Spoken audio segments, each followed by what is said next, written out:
कैसे हैं आप सभी? मैं आशा करती हूँ आप सभी लोग स्वस्थ एवं प्रसन्न होंगे। आज हम हमारा पाठ सर्वनाम को पढ़ेंगे और समझेंगे। तो आइए इस पाठ को प्रारंभ करते हैं। यह है हमारा पाठ 11 सर्वनाम। टीना एक अच्छी लड़की है। टीना छठी कक्षा में पढ़ती है। टीना के भाई का नाम जय है। टीना बहुत सुंदर फ्रॉक पहनते हैं। अब इसमें जगह जगह टीना शब्द का प्रयोग किया गया है, जिससे भाषा प्रभावशाली नहीं लग रही, भाषा सुंदर नहीं लग रही है। यदि टीना एक अच्छी लड़की है, इस टीना की जगह वह का प्रयोग किया जाए तो भाषा प्रभावी और अच्छी लग रही है। उसके भाई का नाम जय है, वह बहुत सुंदर फ्रॉक पहनती है। अर्थात जो संज्ञा शब्दों का स्थान लेते हैं वे शब्द सर्वनाम शब्द कहलाते हैं, या फिर हम कह सकते हैं संज्ञा शब्दों के स्थान पर प्रयुक्त होने वाले शब्द सर्वनाम कहलाते हैं। संज्ञा के स्थान पर प्रयोग किए जाने वाले शब्द सर्वनाम कहलाते हैं। सर्वनाम के 6 भेद होते हैं। पहला पुरुषवाचक सर्वनाम, दूसरा निश्चयवाचक सर्वनाम, तीसरा अनिश्चयवाचक सर्वनाम, चौथा संबंधवाचक सर्वनाम, पांचवा प्रश्नवाचक सर्वनाम, छठा निजवाचक सर्वनाम। अतः सर्वनाम के 6 भेद होते हैं। सबसे पहला हमारा है पुरुषवाचक सर्वनाम। इस सर्वनाम के अंतर्गत जो केवल पुरुषों का बोध कराते हैं वे पुरुषवाचक सर्वनाम कहलाते हैं, जिससे पुरुष जाति का बोध हमें होता हो, पता चलता है कि पुरुष है तो वे पुरुषवाचक सर्वनाम हैं। जैसे कि 3 भेद इसके होते हैं। पहला उत्तम पुरुष, दूसरा मध्यम पुरुष, तीसरा अन्य पुरुष। इस पुरुषवाचक के 3 भेद होते हैं। उत्तम पुरुष कौन है? उत्तम पुरुष जो सर्वनाम वक्ता अपने लिए प्रयुक्त करता है वह उत्तम पुरुष में गिने जाते हैं। जैसे कि मैं, हम, मुझे और हमें उत्तम पुरुष के उदाहरण है। दूसरा है मध्यम पुरुष। जो सर्वनाम सामने वाले के लिए प्रयुक्त होता है वह मध्यम पुरुष का सर्वनाम कहलाता है। अर्थात पहला उत्तम पुरुष था, उत्तम पुरुष में स्वयं के लिए प्रयुक्त किया जाता है। मध्यम पुरुष श्रोता यानी सामने वाले के लिए प्रयुक्त किया जाता है, जिसमें तू, तुम, तुम्हें आदि है। अग्रलिखित वाक्यों में यहाँ पर मध्यम पुरुष के उदाहरण है। तू क्या कर रहा है? तुमने आम क्यों तोड़े? तुम्हारा भाई कहाँ रहता है? अब है हमारा अन्य पुरुष। अन्य पुरुष वह है जिसमें उत्तम और मध्यम पुरुष के अतिरिक्त शेष सर्वनाम अन्य पुरुष के सर्वनाम में होते हैं। जैसे कि यह कौन है? वे हमारे भाई हैं।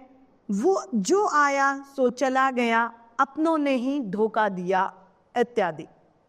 अब है हमारा निश्चयवाचक सर्वनाम। निश्चयवाचक सर्वनाम, जैसे कि इसके नाम से हमें पता चल रहा है, इस सर्वनाम में निश्चय का प्रत्येक पद चलता है। जो सर्वनाम किसी का निश्चित रूप से बोध कराते हैं वे निश्चयवाचक सर्वनाम कहलाते हैं। यह, वह, वही और इनके रूप निश्चयवाचक सर्वनाम के उदाहरण हैं। यह, वह अन्य पुरुषवाचक सर्वनाम भी है, लेकिन जब इसे निश्चय पाया जाता है तो यह निश्चयवाचक सर्वनाम होते हैं। जैसे कि यह ले लो, सोम एक अच्छा लड़का है, वह नियमपूर्वक विद्यालय जाता है। यहाँ पर विशेष यह है कि यह, यही और इसके रूप पास वाली वस्तु का और वह, वही और इसके रूप दूर वाली वस्तु का बोध कराते हैं। जैसे यह कुत्ता है आकाश में, वह चील है, इसी ने झूठ बोला, उसी ने तुम्हें बताया था। ये इसके निश्चयवाचक के उदाहरण हैं, जिससे हमें निश्चितता का बोध होता है। अब है हमारा तीसरा अनिश्चयवाचक सर्वनाम। जैसा कि इसके नाम से हमें पता चलता है, जो सर्वनाम निश्चित व्यक्ति या वस्तु को न बताकर वह अनिश्चयवाचक सर्वनाम होते हैं। इसमें कुछ भी निश्चितता नहीं होती, अतः ये अनिश्चयवाचक सर्वनाम होते हैं। उसका कोई और इसके रूप अनिश्चयवाचक सर्वनाम होते हैं। जैसे कि कोई आया या फिर कोई गया। हमें नहीं पता कोई में कौन है, लड़का लड़की दादा दादी, कौन नहीं। किसी ने यह गप यूं ही उड़ा दी। किसी ने मतलब किसी ने, हो सकता है वो किसी पुरुष ने, या हो सकता है किसी स्त्री ने, या किसी बालक ने। अर्थात किसी और कोई दोनों अनिश्चयवाचक सर्वनाम के उदाहरण होते हैं। अब है हमारा चौथा संबंधवाचक सर्वनाम। क्या है हमारा चौथा? संबंधवाचक सर्वनाम। इस सर्वनाम में जो सर्वनाम अनेक उपवाक्यों को जोड़ता है वह संबंधवाचक सर्वनाम कहलाता है। संबंधवाचक, इसके नाम से भी हमें पता चलता है कि ये संबंध बनाता है। तो इसी तरीके से इसकी परिभाषा है, जो सर्वनाम अनेक वाक्यों को जोड़ता है वह संबंधवाचक कहलाता है। जो और इसके रूप संबंधवाचक सर्वनाम होते हैं। उदाहरण के लिए, जो आया था वह चला गया। तो चला गया का संबंध जो आना था, जो पहले आएगा और फिर चला जाएगा। दूसरा है, यह वह देश है जिसमें राम जैसे अलौकिक पुरुष पैदा हुए। तो अलौकिक पुरुष कहाँ पैदा हुए? इस देश में। तो ये दोनों शब्द आपस में एक दूसरे को जोड़ रहे हैं। जैसे कहते हैं ना, जैसी करनी वैसी भरनी। तो ये भी संबंधवाचक सर्वनाम का उदाहरण है, क्योंकि कर्म के अनुरूप ही फल मिलेगा। अब है हमारा पांचवा प्रश्नवाचक सर्वनाम। इस सर्वनाम के अंतर्गत जिस सर्वनाम से अज्ञात व्यक्ति या वस्तु के लिए प्रश्न किए जाते हैं, या फिर हम अपनी संक्षेप में बोलचाल की भाषा में कहा जाए तो प्रश्न संबंधी जो शब्द हैं वे प्रश्नवाचक सर्वनाम के उदाहरण हैं। कौन और इसके रूप प्रश्नवाचक सर्वनाम होते हैं। जैसे कि वह कौन था, किसने तुम्हें यह कहानी सुनाई, तुम क्या चाहते हो। ये इसके उदाहरण है, क्योंकि इनमें सभी में प्रश्न हमें दिखाई देते हैं। कोई कुछ पूछ रहा है, उसका प्रत्युत्तर हमें देना पड़ेगा। अतः ये सभी प्रश्नवाचक के उदाहरण हैं। छठा है हमारा निजवाचक सर्वनाम। इस सर्वनाम के अंतर्गत जो सर्वनाम अपनेपन का बोध कराते हैं वे निजवाचक सर्वनाम कहलाते हैं। अर्थात इसमें स्वयं का बोध होता है। स्वयं, अपने आप, खुद आदि निजवाचक सर्वनाम है। इनका सभी वचनों में तथा सभी पुरुषों में प्रयोग किया जाता है। वह स्वयं आएगा, वह स्वयं कार्य करेगा, मैं आप तुम्हारे साथ चलूंगा, मैं अपने आप तुम्हारे साथ चलूंगा, वह खुद चला जाएगा। यहाँ पर विशेष यह है कि सर्वनाम शब्दों के रूप वाक्यों में विभक्तियों के अनुसार परिवर्तित हो जाते हैं, बदले जाते हैं। अब है एक वचन में सर्वनाम। एक वचन में सर्वनाम है मैं, तो कर्म हो जाएगा मुझको, कर्ता हो जाएगा मुझ में, मुझने, करण हो जाएगा या अपादान मुझसे, अधिकरण हो जाएगा मुझ में, संबंध हो जाएगा मेरा, और संप्रदान हो जाएगा मेरे लिए। इसी तरीके से तू का कर्म है तुझको, कर्ता तूने, करण तुझसे, अधिकरण तुझ में, संबंध तेरा और संप्रदान तेरे लिए। सर्वनाम है यह, कर्म है इसको या इसे, कर्ता इसने, करण इससे, अधिकरण इसमें, संबंध इसका, संप्रदान इसके लिए। सर्वनाम है कोई, कर्म है किसी को, कर्ता किसी ने, करण हो गया किसी से, अधिकरण हुआ किसी में, संबंध हो गया किसी का और संप्रदान किसी के लिए। सर्वनाम है जो, कर्म हो गया जिसको, कर्ता जिसने, करण जिससे, अधिकरण जिसमें, संबंध जिसका और आखिर में संप्रदान जिसके लिए। आखिर में है सो, सर्वनाम इसको, कर्ता हो गया तिसने, करण हो गया तिससे, जिससे, अधिकरण हो गया जिसमें, संबंध हो गया तिसका और संप्रदान हो गया तिसके लिए। अब है यहाँ पर बहुवचन। बहुवचन में किस तरीके से परिवर्तन आएगा हम यहाँ पर देखते हैं।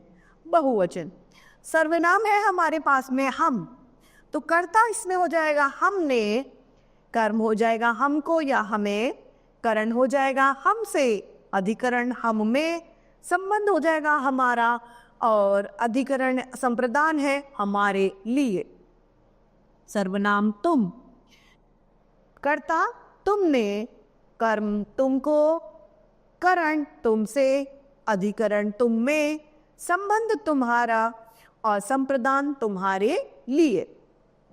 वे सर्वनाम अर्थात कर्ता है उन्होंने, कर्म उनको, करण उनसे, अधिकरण उनमें, संबंध उनका और संप्रदान उनके लिए।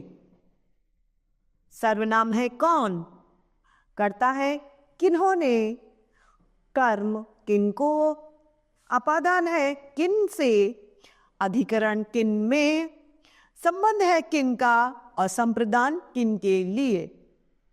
सर्वनाम है जो, कर्ता है जिन्होंने, कर्म जिनको, करण जिससे, अधिकरण जिसमें, संबंध है जिनका और संप्रदान है जिनके लिए।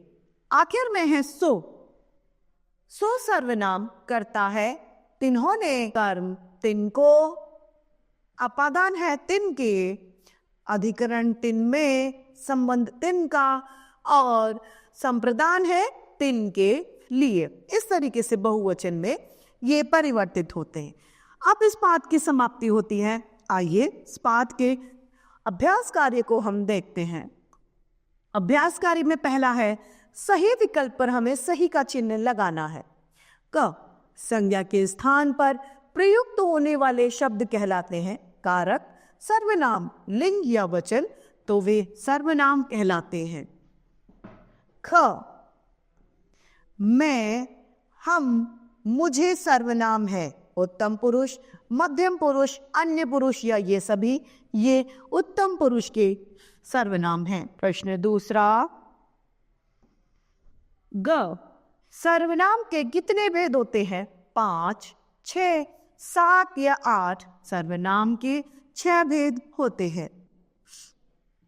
घ, जो केवल पुरुषों का बोध कराते हैं वे कहलाते हैं पुरुषवाचक, निश्चयवाचक, संबंधवाचक या निजवाचक, वे पुरुषवाचक कहलाते हैं। प्रश्न दूसरा है हमारे पास में, उचित शब्द द्वारा रिक्त स्थान भरें, जिसमें क है सर्वनाम के रिक्त स्थान भेद होते हैं तो 6 भेद होते हैं।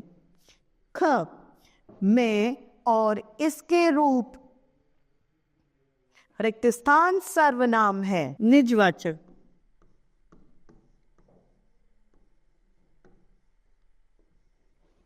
ग, जो सर्वनाम सामने वाले के लिए प्रयुक्त होते हैं वह रिक्त स्थान कहलाते हैं।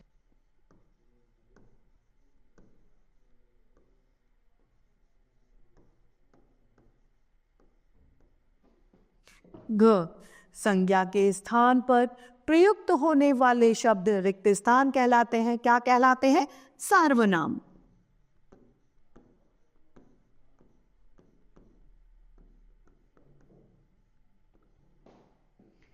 तीसरा प्रश्न है हमारा, सुमेल कीजिए। क, यह एक, तो ये क्या है? निश्चयवाचक प्रश्न हमारा तीसरा है, सुमेल कीजिए। तो यह एक है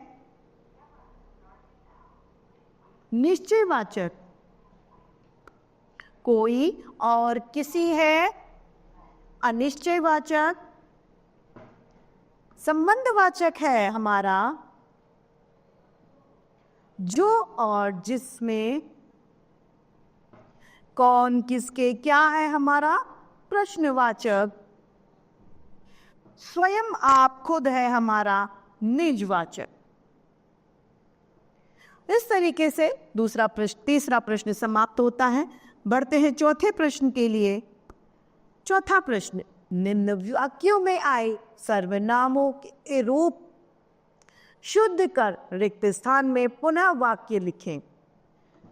वाक्य है हमारा क, वह के लिए कुछ फल दे दो। तो क्या होगा, उसके लिए कुछ फल दे दो।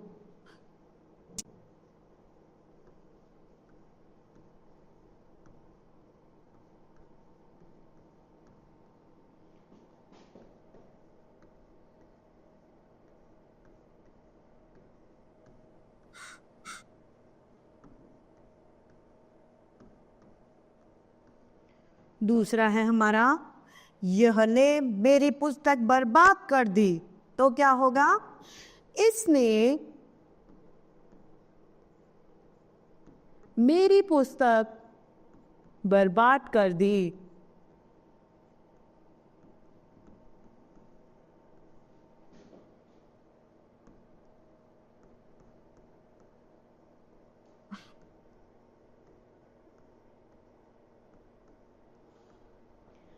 ग है, मेरी आंख दुख रही है।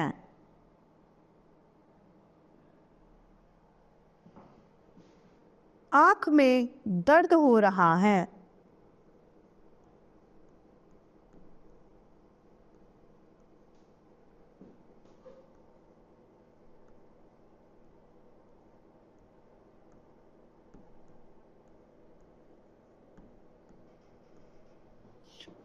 अंतिम है, तेरे से मेरे को कुछ पूछना है।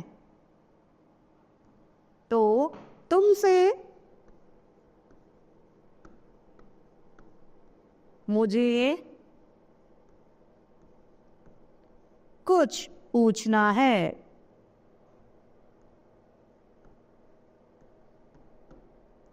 अब है हमारा प्रश्न पांचवा, निम्नलिखित प्रश्नों के उत्तर दीजिए।